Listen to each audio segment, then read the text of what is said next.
hi నమస్తే నీరుప్పిట్టు మా బెంగళూరులో స్పెషల్ గా రెసిపీ నీరుప్పిట్టు ముందుగా కడాయి పెట్టుకొని అందులో 4 to 5 table spoons of oil వేసేసి ఆవాలు జీలకర్ర ఉద్దిబ్యాళ్ళు శనగిత్తనాలు వేసి చక్కగా వేయించుకోండి కాస్త వేగిన తర్వాత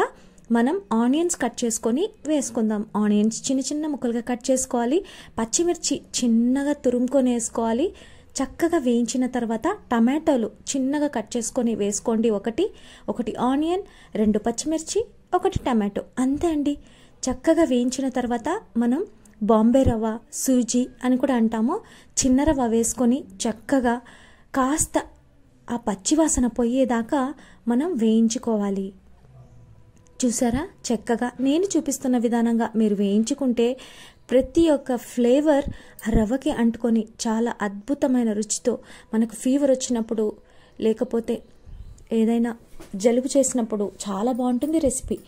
కాస్త వాటర్ని బాయిల్ చేసి పక్కన పెట్టుకోవాలి మనం చూసారా ఇప్పుడు బాగా వేడెక్కిపోయింది రవ్వ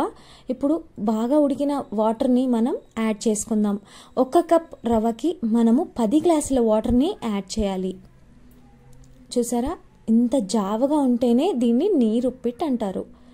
చాలా tasty and delicious recipe Bengaluru సైడ్లో కర్ణాటక స్టేట్స్లో మేము చాలా ఇష్టంగా తింటాము ఈ రెసిపీని కాస్తంత కొత్తిమీర చల్లుకొని 1-2 నిమిషాల పాటు మూత పెట్టేసుకొని ఉడికించుకుంటే అంతే చాలా సింపుల్ అండ్ యమ్మీ రెసిపీ నీరుప్పిట్టు రెడీ 1 టేబుల్ స్పూన్ సాల్ట్ మీరు సాల్ట్ తగినంత వేసుకోండి ఎందుకంటే దాంట్లోకి నంచుకోవడానికి మనము ఊరగాయ లేకుంటే చిట్లం పొడి లేకుంటే కారం పొడి